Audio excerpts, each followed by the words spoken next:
ಬೆಳಕಿಗೆ ಮೃತ್ಯುವಿನಿಂದ ಅಮೃತತ್ವದೆಡೆಗೆ ಸಾಗುವ ತಿಥಿ ಬಂತು ಅಮ್ಮನ ಅನುಗ್ರಹದಿಂದ. ಖಂಡಿತ ನಮ್ಮ ಮೂವರಿಗೂ ಕರೆಯುವುದಕ್ಕೆ ಹೆಸರು, ಇರುವುದಕ್ಕೆ ಕ್ಷೇತ್ರವು, ಮಾಡುವುದಕ್ಕೆ ಕಾಯಕವು, ಹಿಡಿಯುವುದಕ್ಕೆ ಆಯುಧವು ಎಲ್ಲವೂ ಆಕೆಯಿಂದಲೇ ಕೊಡಲ್ಪಟ್ಟಿದೆ ಎಂದಾದಾಗ ಅವಳ ಆಜ್ಞೆಗೆ ಬದ್ಧರಾಗಿ ವ್ಯವಹರಿಸಬೇಕಾದದ್ದು ಮಕ್ಕಳಾಗಿ ನಮಗದು ಕರ್ತವ್ಯವಾಗಿದೆ. ಖಂಡಿತ ಆದ್ರೆ ಒಂದಿದೆ, ಏನು? ನಮ್ಮಿಬ್ಬರಿಗಿಂತಲೂ ಮೊದಲು ಕಾರ್ಯಕ್ಷೇತ್ರಕ್ಕೆ ಇಳಿಯಬೇಕಾದವನು ಈ ಬ್ರಹ್ಮ. ಹೌದು.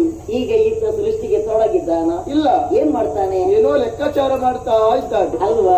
ಕೂಡಿಸ್ತಾನೆ, ಕಳೀತಾನೆ, ಗುಣಿಸ್ತಾನೆ, ಭಾಗಿಸ್ತಾನೆ. ಏನೇ ಮಾಡಿದ್ರು ಸದುತ್ತರ ಇವನಿಗೆ ಸಿಗದೆ ಹೋಯ್ತು. ಹೌದು. ಯಾಕೆ ಹೀಗೆ? ಯಾಕೆ? ಲೆಕ್ಕಕ್ಕೊಂದು ಸೂತ್ರ ಎನ್ನುವುದು ಇರ್ತದೆ.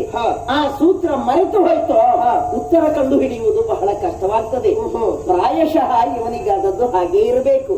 ಏನೇ ಆದ್ರೂ ನಮ್ಮ ಮೂವರಲ್ಲಿ ಯಾರಾದ್ರೂ ಒಬ್ಬರು ಕರ್ತವ್ಯದಲ್ಲಿ ಚ್ಯುತಿ ಹೊಂದಿದ್ರು ಅಂತಾದ್ರೆ ಎಚ್ಚರಿಸುವ ಅಧಿಕಾರ ಮಿಕ್ಕುಳಿದ ಇಬ್ಬರಿಗೆ ಇದ್ದೇ ಇದೆ ತಾನೆ. ಖಂಡಿತವಾಗಿ. ಈಗ ನಾವ್ಯಾಕೆ ಇವನನ್ನು ಎಚ್ಚರಿಸಬಾರದು? ಎಚ್ಚರಿಸಬಹುದು ಅಲ್ವಾ? ಬ್ರಹ್ಮ ಗೊತ್ತಾಯ್ತು ಈಗ?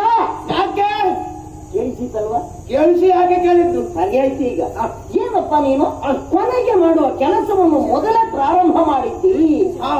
ನಿನ್ನ ಲೆಕ್ಕಾಚಾರ ಏನಿದ್ರು ಕೊನೆಗಲ್ವಾ? ಮನೆಗಾಗಬೇಕು. ಮತ್ತೆ ಈಗಲೇ ಯಾಕೆ? ಕಳೆದವೆಷ್ಟು ಇನ್ನುಳಿದವೆಷ್ಟು ದಿನವೆಂದು ಲೆಕ್ಕ ಬಿಟ್ಟು ಈಗ ನಿನ್ನಿಂದ ಆಗಬೇಕಾದದ್ದು ಸೃಷ್ಟಿ ಕಾರ್ಯ ಅಲ್ವಾ?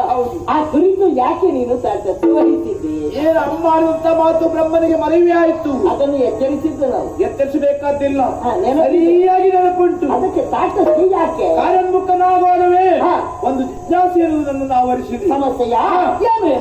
ಹರಿಯರನೇ